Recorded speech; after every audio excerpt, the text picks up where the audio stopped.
Ladies and gentlemen, 2020 is here, and so is your favorite podcast, so much better than those unspun guys, the BC Poly Hot Stove. We are back. I'm Jordan Bateman. I'm VP Communications for the Independent Contractors and Business Association here in magnificent Metrotown, British Columbia, joined as always by... I'm Maclean K. I'm the editor-in-chief of the Orca. And Jordan, I hope you will forgive me for saying this. It's a bit of a downer seeing you because last time I actually had Santa Claus on the set. That was quite a get for the BC Poly Hot Stove. I'm sorry I missed that. But you know, it's a tough act to follow too. You know, I mean, like the pressure's on. Look, I've downloaded it like 3 times to help perk up the stats. So it's good. It's good. Yep, Santa Claus, much more impressive a co-host than George __ Affleck. But geez, shots fired this week. I love underscore. He's like a bit out of shape. Yeah, he's getting. I was thinking the other day that someone should FOI how many communications people work in the city of Vancouver, because if by some sort of weird attrition it's fallen to 42, George may go into like a complete tailspin. What if it's increased? Well, I mean, it's increased. Let's face it. It's Vancouver. It's bound to have gone up. That's true. All right, well, let's talk some politics. And I don't know, Maclean, you're over there in Victoria. Here in the real world, no one's talking about this, but in the bubble, election speculation. Are we headed to the polls in 2020?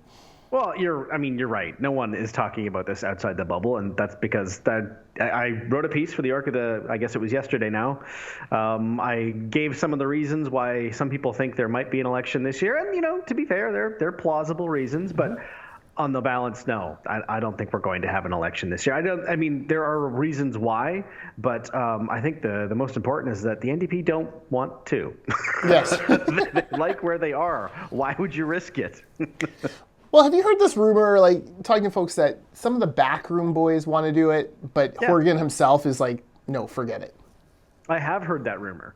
And I think there's probably some truth to it. Now, when I say some truth to it, I don't mean that they were pushing for an election and Horgan was the only thing. I am sure that some of the NDP strategists have been thinking since day one, at the very least, if it looks like it would be better for us to go early, then let's, keep our minds open. So I'm sure those conversations have happened, but I don't think that they've gotten very far. Yeah, I agree. And look, I think the only scenario we see in election this year is if somehow the NDP get a breakaway lead in the polls. Right now, it's kind of within the margin of error. Maybe they're a point clear of that. But, the NDP are different than the BC Liberals. The NDP have to fight a two-front war. And, they're fighting the Greens on Vancouver Island and in downtown Vancouver, and they're fighting the BC Liberals in the rest of the province. That is a strategic advantage for the BC Liberals, who, lest we forget, have more seats. All they have to do is defend and add 2 more, and they are a majority government. Whereas the NDP, have to defend every seat, including ones that they won, in swing ridings like Maple Ridge, not traditionally NDP territory. Surrey, which is Surrey, could go any way. Which way is the wind blowing? That's the way Surrey will go. So, I just don't see the scenario where they think they can get a majority because they've got such a breakaway lead on them. No, it would take some kind of, disaster on the BC Liberal side, and I can't even think of what it might be. The other thing I want to say, and I want to add to this, is I wasn't the only person to write about this, and Rob You're the Shaw's best story, one, though. You're the best one. Well, thank you. But Rob Shaw's story, he spoke to John Horgan about this, and Horgan also basically said we're not planning on an election. But he did say one other thing that's interesting. As Premier, if I want to call an election, I can. I don't think he's right. I think, and this is from having spoken with the Lieutenant Governor and her people, they're pretty clear that no, we just went through this. We have a set election date in this province. They would need a pretty compelling reason to go to the polls if before that time. Now, that's assuming that the assembled Greens and BC Liberals don't defeat the throne or budget. If the NDP lose a confidence vote, then yes, we are going to the polls. But if, hypothetically speaking, John Horgan decides in the middle of July that maybe we should go to have an election this year, it's not clear that he can. That's interesting. I'd like to dig into that a little bit more, because especially with some constitutional scholars and stuff, because I thought, by rejecting Christy Clark's advice as the first minister, there was a lot of talk that, what kind of precedent that would set, because up until now, you've never had the weird situation where the left-hand governors had to reject the first minister's advice. So I was talking to, I don't think you'll care if I mention it. I was tweeting with Norm Spector about this, and longtime political analyst, political science, brilliant guy, lives in Victoria. Other than that, is wonderful. Spector said to me that he thinks that the LG would have to take Horgan's advice and call an election, that the mandate's now kind of unfolded far enough. And, like you said, assuming that, CASA was no longer in place and that, all things being equal. That's curious that the LG's people don't maybe think that way.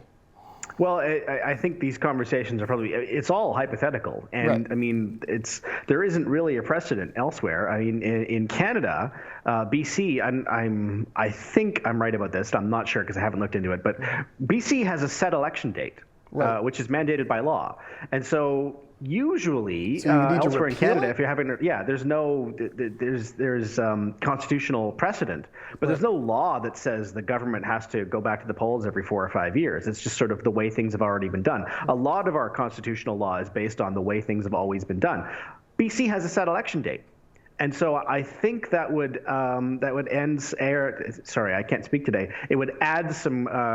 I told you I couldn't speak today. Yeah. It would lend some weight to the idea that maybe the LG would be right in refusing what would be hypothetically a random request to go back to the polls. Yeah.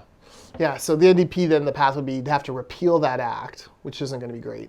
No, I think that they would have, if they want to go to the polls, they have to engineer being defeated. Yeah. They would have to put some poison pill in a vote, or they can move a non-confidence vote if they know the Greens and the BC Liberals are on board. I mean, that can happen. Right. But they would need some kind of procedural magic. They can't just randomly wake up one morning and say, yeah, let's go to the polls. So we're going to October 2021, barring some crazy person getting elected leader of the Greens. Which could happen. And by crazy, I mean, crazy for them, which is politically astute for everyone else.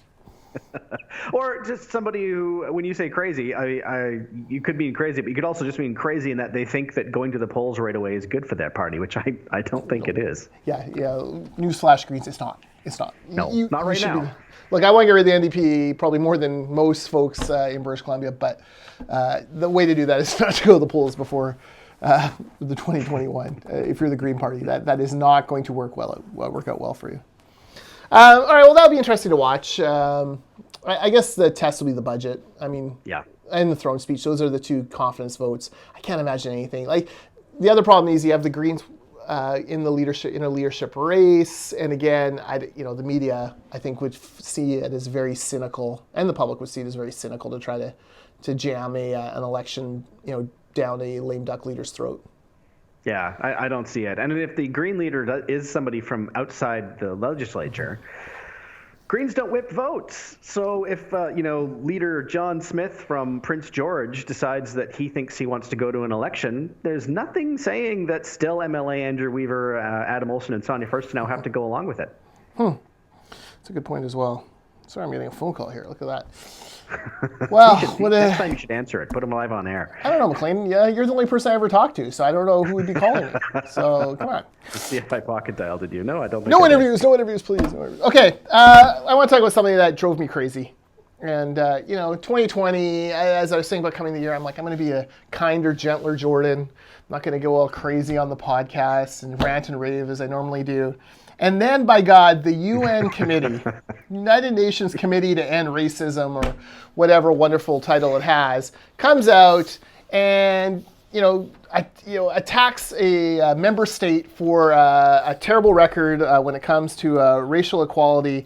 That state is not Russia, who puts people in jail, or China, who puts people in jail, or these countries that are, stoning people because of their sexual orientation, or, none of these countries, they all get a pass. The country that the Committee to End Racism wants to deal with is Canada, and specifically Canadian resource projects, because somehow, Site C, Coastal GasLink, LNG Canada, and the Trans Mountain Pipeline are horrible slaps in the face of our Indigenous population and are contributing to, or another continuation of racist policies against the First Nations. These, of course, are the same projects where First Nation-owned companies are receiving hundreds of millions, if not billions of dollars in contracts. There are hundreds of Aboriginal workers working today on Site C, on Trans Mountain, on Coastal LNG. 20 out of the 20 First Nations along the natural gas pipeline route have signed agreements with Coastal GasLink. It's crazy. This is so bananas, and this is exactly the kind of thing, that drives our Albertan friends nuts. That causes them to set up things like the Canadian Energy Centre, which is their, don't call it this, oil and gas war room. We're not supposed to call it that anymore, but that's what it is. Let me read to you some of the sterling examples of human rights that are on this committee. Brazil, who is burning down their rainforest still, is putting into danger their indigenous population. Algeria, Russia, Burkina Faso, Ivory Coast, Turkey, China, Colombia, and of course the United States, which, I watch enough CNN to know it's not everything there is tickety-boo. So, give me a break. The United Nations should be I don't know. First of all, I can't believe the media even reported this because it's so bonkers, and then reported it without listing the countries who are condemning our human rights record. It makes you just want to be. It makes you want to become one of those anti-UN conspiracy guys that are like the crazy people online, because it's so friggin' stupid to have these countries criticizing anything Canada is doing on human rights. Well, to me, the thing that is driving me crazy about this is not even so much the UN and the Racism Committee. But I think we are in the process of collectively deciding and learning what reconciliation is going to mean in this country. And we don't know yet. But I can tell you one thing that I know that it can't be. And it can't just be reconciliation means supporting First Nations I agree with. Right. Because we've seen this too many times. We're seeing this. You mentioned how many First Nations people are working on some of these projects, but Elizabeth May reacts to this the Coastal GasLink standoff by saying, "Well, First Nations are against this project." Well, it's not even that entire First Nation, and you can't just point to the handful of people that you agree with and say, "Well, that's First Nations. Those are the people that we're going to listen to, and everyone else is just wrong." That can't be the way this goes. And that works the other way too. But I think that's what we're going to have to figure out eventually is that, reconciliation means we listen to everybody. It can't just be the ones that your preconceived notions happen to agree with. Yeah. What about the human rights? What about the rights of those First Nations who have signed agreements for prosperity on this? Why are their rights less important than anyone else's? And why are we allowing ourselves to be governed by the tyranny of the minority? I understand it's one thing you don't want to attack minorities, which, by the way, is happening in some of these countries. You don't want to you don't want to discard their views. At the same time, Canada, these are shining examples of companies that have gone above and beyond when it comes to engaging First Nations, who have done the painstaking work of negotiating deals, of trying to bring everyone to the table, making sure that everyone gets their fair share of the prosperity. I was watching a Canuck game the other night. Gino Ojic comes out. And beforehand, they show him getting dressed in the dressing room. It's 90s night, all the Canuck legends, or some of the Canuck legends, and I use that loosely as a Canuck fan. They were there. And he's wearing a Haisla First Nation cool. shirt. And, he was known as the Algonquin Enforcer, like Gino Ojic. Well, the Haisla are a great example of a band who's gone out there and say, you know what, we want to change the fortunes for our children and our grandchildren, our great-grandchildren. And the way to do that is to, use our land, use our resources, use our people in order to get in order to generate economic prosperity. And Ellis Ross, of course, was one of the key architects of that turnaround now at BC Liberal MLA. More Haisla First Nations, less United Nations meddling in things they have no concept about. I don't guarantee you the UN Racism Committee didn't call up the Haisla First Nation, ask them what their thoughts were on this. Probably didn't even call up the Wet'suwet'en elected council and ask what their feelings on. This is all being driven by professional protesters, some of them US funded, who give these groups. Well, I'm a Packers fan. They want to see as many Hail Marys as possible here, try to find any way to stop these projects. And so they come up with these crazy situations. Hail Marys only work for Aaron Charles Rogers. They don't work in resource development or First Nations reconciliation. Is that actually his middle name? I didn't know that. Aaron, It's Aaron Charles Rodgers. You don't know your quarterback's middle names? I should, I guess. I didn't know. Okay. Brett Lorenzo Favre, Vincent Man. Kennedy Lombardi. You don't know this? Come on. Vince Kennedy Lombard. Wow. Okay, you're I don't know. I good. made the last one up. I think it's Kennedy. I'd have to double check. All right. Can I counter with Bo Levi Mitchell? That's one I know for sure. Bo Levi Mitchell. Yes. You can counter with that. You can counter that. All right. Hey. That's enough with me ranting about the United Nations before I get flagged As a very quick addendum to that, I think part of the reason we don't hear these good stories about some of the good work that's being done is that we simply don't tell these stories. Stay tuned. Today, or possibly first thing tomorrow morning, we have a great new piece from Frank Peebles, who did a follow-up on a piece he wrote last year about some work that a big company, coincidentally Coastal GasLink, has been doing with a local First Nation to assist in some of their reconciliation efforts. Awesome. This piece was written before this latest controversy, but with the Wet'suwet'en, and the piece has nothing to do with the Wet'suwet'en, but it's a fascinating piece, and I encourage you to read it. Perfect. That's what I love to read on the Orca, is the actual other side of the story, not just the folks who have set their hair on fire to try to get attention. All right. Speaking of the other side of the story, Maclean, small business, I can tell you, as a construction association, we're hearing from our members almost daily now and weekly about the employer health tax and what's meant for their bottom line. And I'm going to let you in a secret. It's not good. Anecdotally, it's all anecdotal evidence. We haven't got any trends yet seen or whatnot, but anecdotally, it sounds like companies are slowing down hiring, capping payrolls, trying to do everything they can to make sure they're not paying more in this employer health tax. Well, you're exactly right. And if the NDP had simply just made the choice and made it public, look, we're going to take the MSP and we're going to shift it onto businesses. But they haven't really done that. They have done that, but what they've said they've done is they've eliminated the MSP. It's gone. It went poof, vanished, disappeared. That's not the case. They transferred it into the employer health tax. And as some of these employers have been saying, that money has to come from somewhere. And so what they've done is they've created an incentive. You'll correct me on this. I think it's the payroll, if the magic threshold is $500,000. That's correct. And so, so they've created an incentive for companies to keep their payrolls down. That either means now it's $500,000. It doesn't matter how that's spent. So that either means no raises or no hiring, or they're going to be taxed more and more and more and more. And if you're one of those people saying, "So what? They own a business. They're rich," that's just. I mean, I don't think we can respond any better than just chuckling. It's not every business is, Peter Wall. Not every business is McDonald's. And although in fact that's a bad example because McDonald's franchises run on very tight margins. I mean, Chip Wilson is not every employer. Yeah, exactly. Yeah.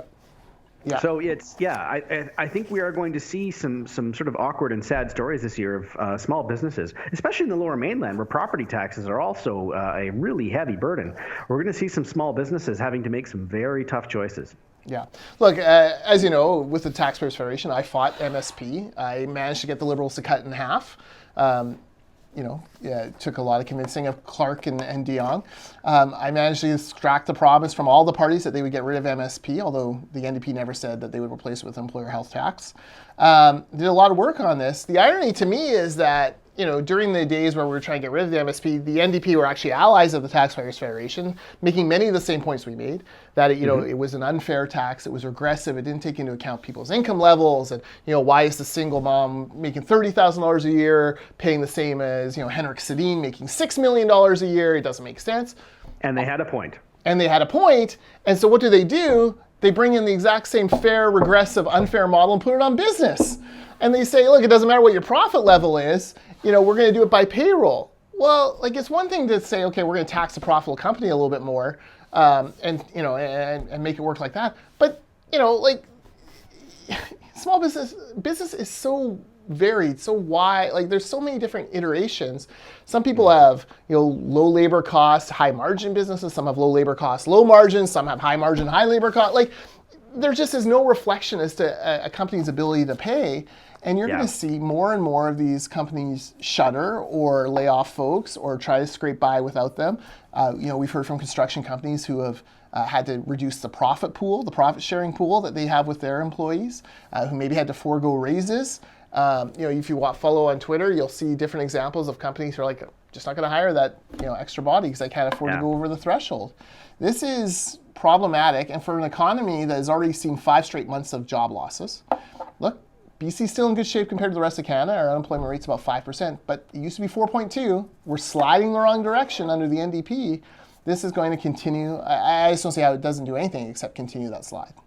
Well, you're exactly right, and there's an element in this province that treats business as a monolith. That every single person involved in business is basically the monopoly man lighting cigars with $100 bills. Yeah. And well, of course we can tax them more. They'll have to light their cigars with $50 bills. What's the big deal? It's not even an oversimplification. If you know anyone who runs a small business, they work their ass off, and they're not raking in the cash. If they are, good for them, but they are an outlier. Yeah, look, this is the product of a government that has, frankly, I can't think of a single small business owner within government, certainly not within cabinet, certainly not within the decision-making process. These are all folks who have come from a few different areas. Public service, maybe they're principal or cops like Gary Begg. They come from government agencies. They come from working for the NDP, or they come from working for unions. And because of that, they have no concept of the pressures on small business owners. And yes, Carol James, a company with a $500,000 payroll is still a small business. It's not quit trying to reinvent what the term small business means. It's a small business. They have no concept. Like, the old timers would say, the problem with the NDP is they have a bunch of people who have only signed the back of checks in their life. They've never signed the front of a check. Never known the pressure of having to meet payroll, making sure that the families that are, you're employing are taken care of, who have, felt the guilt when you've had to lay someone off because business wasn't good. That is sorely lacking in the NDP caucus and the NDP cabinet. And, frankly, they drink their own bathwater and just reinforce this idea that every employer is evil unless it's, unless it's the NDP employing them, I guess. And from that, let's go from one side of the spectrum all the way to the other. There's a leadership race going on, and not the green one. Yes, the Conservative Party of Canada, June 27th, there will be a new leader of Canada's loyal official opposition. 6 months. I think so far only Pierre Poilievre is in the race officially, although Aaron O'Toole is calling folks I know. He's in the race. I think Jean Charest made it official this morning. Jean Charest, okay, so Charest's in. Doesn't sound like Rona Ambrose is in. It sounds like she's... the last I read was that she was kind of sticking her toe in the water, but hadn't really said yes or no either way. Yeah. And if she has said yes or no either way, I apologize, but I haven't seen it. My impression was that she was kind of gauging support. Yeah, it's a weak field so far, although Charest does help boost kind of the prestige of it, I guess. This race needs a Rona Ambrose, it needs a Michelle Rempel-Garner, it needs those kind of people in there to add something to it. I do find it fascinating that June 27th is the date in Toronto, which is traditionally Pride Parade weekend. I do think that is an interesting non-coincidence. Yes. A very interesting non-coincidence. Well, maybe it is a coincidence. The stranger things have happened. But I don't know, man. Like Michelle Rempel tweeted about it pretty quick after the date, so so it was clearly going around. And look, what better way to show a break from the failed Andrew Scheer era than by, getting elected one day and marching in the next. And look, if you're a social conservative out there and that bothers you, I'm sorry. That's fine. It bothers you, but at the same time, like, would you rather govern or would you rather be right? Like, no pun intended. Right, right, and I don't mean right because I do not agree with you on this one, even though I grew up in a church home. This issue is settled. It's time for a CPC leader to represent every Canadian, regardless of their sexual orientation, lest the United Nations Racism Committee come after us for it. Wouldn't want that. Time to get on with that. So yeah, very early days. Still kind of a lack, although I do think Charest adds some star power to the race. And speaking of conservatives, we every week we talk about hot and cold politicians. Yes. Your hot is a conservative, but he's not Canadian. Yeah, if you're a conservative in Canada, you should be looking at what Bojo did, Boris Johnson, winning a majority government, the biggest majority government for the Conservatives since the Maggie Thatcher days, blowing out Jeremy Corbyn. There's lessons there in how to attack socialist politicians, which I'm sure the American Republican Party is studying very closely. But, there's some interesting stories coming out about the Johnson campaign. including the fact they brought in some folks from Australia to help them run the campaign.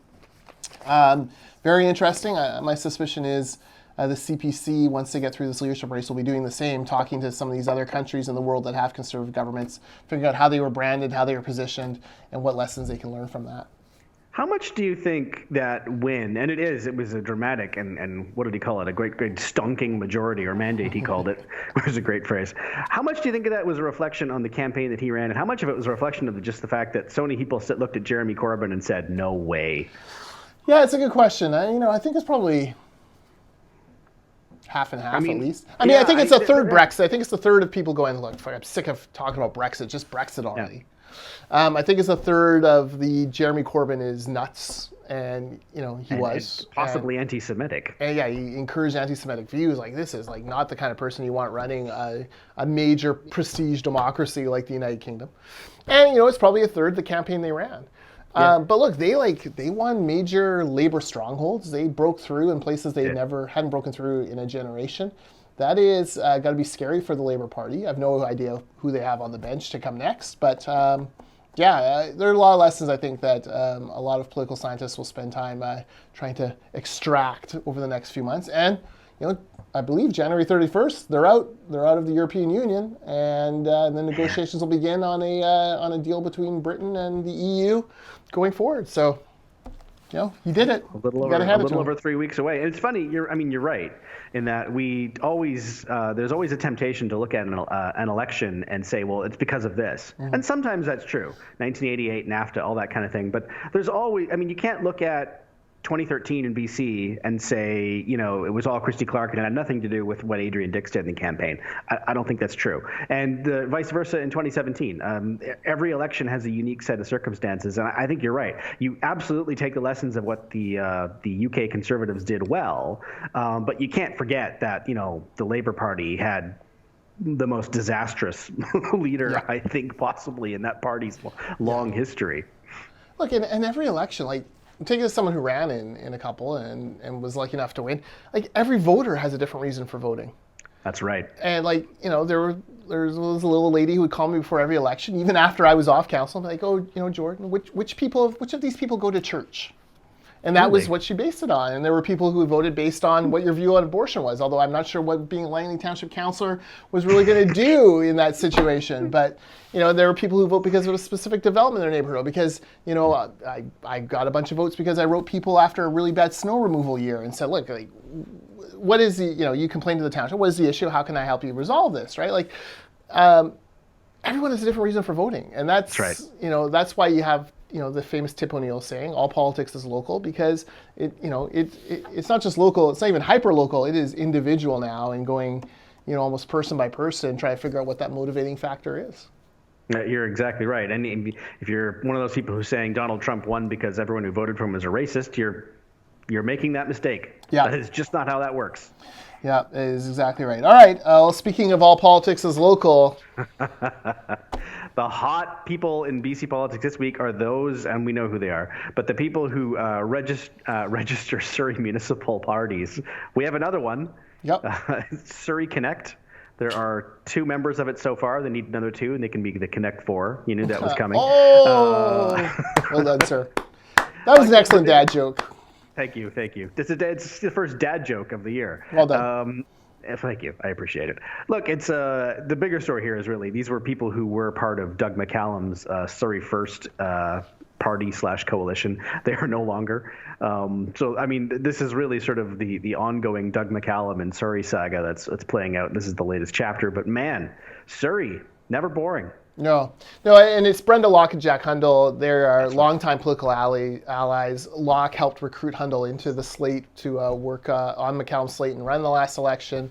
And so it's no surprise to me that they've kind of partnered up to build this. The interesting thing is, the undercurrent to all of this stuff in Surrey Municipal Hall is this. No one really thinks McCallum's going to run for re-election. And you've got 8 councillors who are sitting there looking at McCallum all saying to themselves, I'm smarter than this guy, I could be mayor. Mm-hmm. And so there's all this positioning going on behind the scenes. So I'm not sure, if Locke and Hundle have struck a deal that one of them will run for mayor next time, or and how that will all go. Coincidentally, Surrey slate politics fell apart in the last term as well. It's the great, mighty, unbeatable Surrey First, which was unbeatable until it became very beatable. Fell apart under Tom Gill's leadership and under Linda Hepner's watch. Bruce Hayne went off and started his own party and ran against Doug McCallum and Tom Gill. He is now the executive director of Boating BC, so he tells you how that election went for him. That's his boat sank, but you can buy a new one at the boat show that he helps organize at BC Place later this year. So these things go on, and Surrey is, like, it's hard for me to explain Surrey politics, but it is, other than that, it's freaking crazy. And Chris Gardner, who's the president of ICBA, my boss, he was the one who organized Diane Watts' first campaign and helped form Surrey First. Very successful as far as Surrey political organizers go. And I remember sitting down with him 10 years ago, 15 years ago, when I was in Langley and I would raise money and Surrey folks I'd interact with Surrey folks. And the advice he gave me, Maclean, was, in Surrey, never talk to anyone in Surrey politics about anyone else in Surrey politics. Because people you think are friends are actually bitter enemies, and people you think are enemies are actually friends. And I've always kind of remembered that. Like, when I go talk to someone in Surrey, they may unload on someone, but it's like, okay, they can pick on them because they're from Surrey, but no one else can pick on them. So you just kind of listen, right? Like, you just sort of listen and, that's interesting. I hadn't heard that before. You don't ever bring up anyone in Surrey politics with anyone else. Huh. That's good advice. I will follow it. The other piece of advice. How many more years before the next Surrey election? Yeah, well, and the other piece of advice for Surrey elections, and this is something that applies to provincial parties as well, is the Indo-Canadian vote is no monolith. There's a dozen or more kind of factions, so to speak, within that vote. People who say they can control votes or motivate votes who can, and some who cannot. The person who helped me understand that is Shinder Purwal, former contributor to the Orca. He's got a great book on the Punjabi elections. He's a political science prof. And that actually taught me a lot about the mindset and how the Indo-Canadian, especially the Punjabi community, approaches democracy. And that is a big chunk of Surrey's population, and one that doesn't show up in polling, doesn't you have no real idea, and often swings these elections. So yeah, it's just a couple of, there you go, a little Surrey 101 from a guy who lives in Langley. Well, it's much closer than Victoria. Yes. Well, like they say in Surrey, the future lives here, and like we say in Langley, we live next door to where the future lives. So. Damn, you're on fire. That's a good line. That's right. Speaking of things that got rusty and broken down over the Christmas break, are we really going to talk about this? Yeah, you know what, Jordan? We should, whatever you were going to say, we should stop. I have just heard that the Prime Minister grew a beard. Whoa! Have you heard this? Is this true? Breaking news happening now.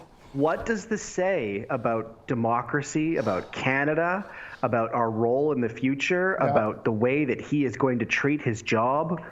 Oh my God. I noticed there's some gray in that beard. So now we've had brown face, black face, and gray face.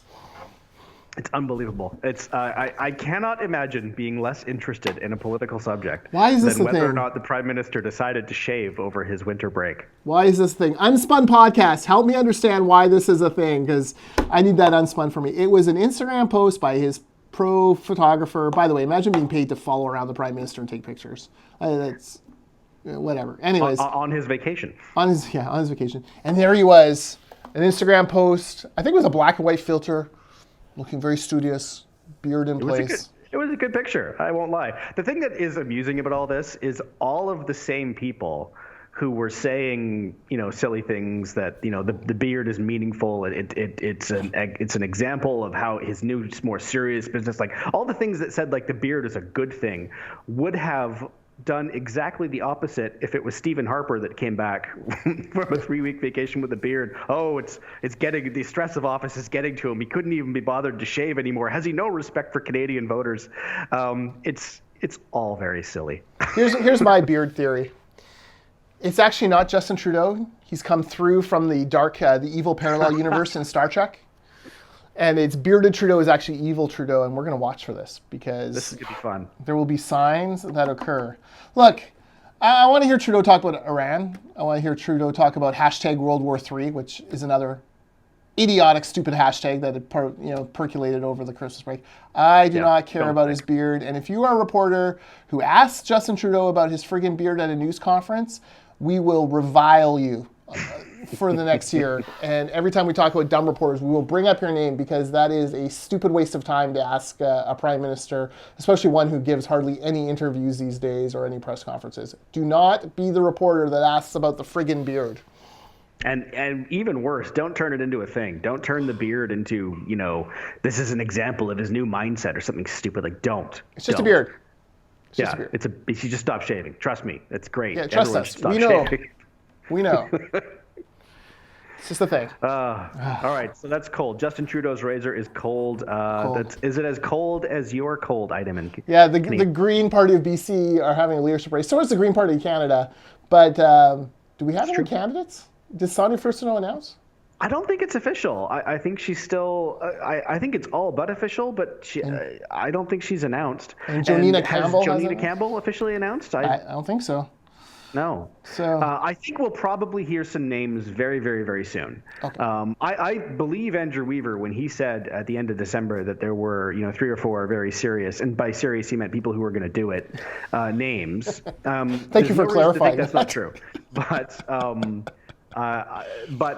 nothing happened over the Christmas break. And, fair enough. I mean, I certainly wouldn't have gone to a Green Leadership event on December 27th. No. It's just not going to happen. But, I would have expected something from... It's happening fairly soon. It's happening sooner than the CPC one. I think memberships are already frozen or about to freeze. Yeah, it's like this month, isn't it? I mean, it's in weeks, not months. Yeah. CPC one's in the distant future by comparison. There goes my plan to take over the Green Party of BC and the Langley candidate. There's no greater bastion for green votes than Langley East, where I live. Oh man, that is Coleman country, and I have the scarf to prove it. Well, I mean, you kind of make a good point in that, like, if you or one of your neighbors in Langley decided to run for and indeed win the Green leadership, what are you going to do? You kind of have to move to Oak Bay, don't you? Right? Because you're not winning your seat in Langley. No. You're just not. How dare you? You don't know. You don't know who I know in Langley. That's true. Okay, fair enough. I don't mean you. I mean, and if I'm going to Vancouver Island, I'm going to move to Langford. Stu Young's Langford. He'll take care of me. And that would be interesting, the new Green leader running against John Horgan. Right. Hey, did you see randomly on Twitter, Chad Skelton had the infographic, I think it was Skelton or someone else, of like the business farthest away from White Rock that calls itself a White Rock business? No. And so it was a map, and it's like all the way into Surrey, like all the way into North Surrey, they say they're from White Rock. And then so my suggestion for a follow-up was that he map every city hall that says it's in Victoria, or that's not in Victoria, but the mailing address is in Victoria. So that's Victoria, Saanich, Langford. They're all like View Royal. They're all in, if you send a letter to your municipal hall, you send it to Victoria. It's true. Yeah. And, it's for me, my favorite way to define it is if you're talking to somebody from another province or out of the country, where do you tell them you're from? Right? Yeah. I guarantee you, if you live in Saanich, you're telling your visitor from Denmark that you live in Victoria. Nothing against Saanich. I tell them I live next door to the future. I tell them I live next door to the future. The future lives there, and I live here. I live adjacent to the future. That's right. That's what happens here. All right. Well, I think that's it for us. Anything? It is. Anything else? No, just happy New Year. It was a very different show than our last BC Poly Hot Stove. Yes. And we're going to be it's kind of a weird state this January because I don't think the cabinet ministers are all like, no offense, cabinet ministers going full tilt boogie right now. No. You tell me the ledge is basically deserted. Yeah, I haven't seen. There's a few reporters here, but I haven't seen hardly any staff. I've seen no MLAs at all. That doesn't mean they're not here, but I haven't seen them. Right. So we have a few weeks of this, and then I think throne speech is the 11th, budget's the 18th. By the way, I've booked my hotel room. I'm expecting to come to the budget, so we can hot stove live from the budget again if you're willing to have me. That was great fun. We will definitely do that again. This is going to be a much anticipated budget too, man. We'll see. That'll be entertaining. What are the numbers? What are the trends? Well, we know the trends. Yeah. But have they slowed down sufficiently that we're not just openly projecting a deficit? Whereas right now we're still saying it's precarious. Oh, the irony if it's a slight rebound in the real estate market that saves them from deficit. Well, that is at least in play, is it not? Like that is something we could very well see next month. Yeah, and then how are they going to explain away when, I think this was the year they said that ICBC would break even after posting $1 billion plus, and someday we should have a longer conversation about ICBC and about how stupid it is to have a politician in charge of a very complicated insurance corporation monopoly, and how I'm of the mind now that no politician is going to be able to turn that thing around sustainably. That's a conversation we can have another time. Yes, and we could do an entire episode on that. Yes, we should. We should do an entire... No, we should. There's other issues. All right, so that's it for us. We will be back next Wednesday. Yes, I'm still in town. That will be 3 days after the Green Bay Packers defeat the Seattle Seahawks and advance to the NFC Championship game. Not even a doubt. All of our subscribers just unsubscribed. Not even a doubt. Go Pack Go. Aaron Charles Rodgers, his right arm, leading them to the NFC Championship. And until then, you can get me on Twitter at Jordan Bateman, at the Orchid BC. He's at Maclean K. The other guy is at George_Affleck. You can get him too. And Jody Vance too. Yeah. In fact, if you have anything mean or controversial to say about our podcast, feel free to tweet that to at Unspun Podcasts. That's true. But don't specify it was us. No, absolutely not. And I do enjoy hearing my name on that podcast. I know, it's kind of fun. I never get mentioned anymore because I've become too laid back, and I got to pick a fight with Jody, I guess. All right. Well, you're on your way. By the way, what's Jody writing about this week? Do you have a? Oh, it published this morning. It was about New Year's resolutions and the wisdom of base hits rather than swinging for the fences and probably striking out. I like that. Incremental change. That's what we believe. All right. I was going to say icba.ca. That's my website. That's not going to help you, Vice. Theorca.ca is the actual website where this is. Yes. We'll talk to you again next week. Next week.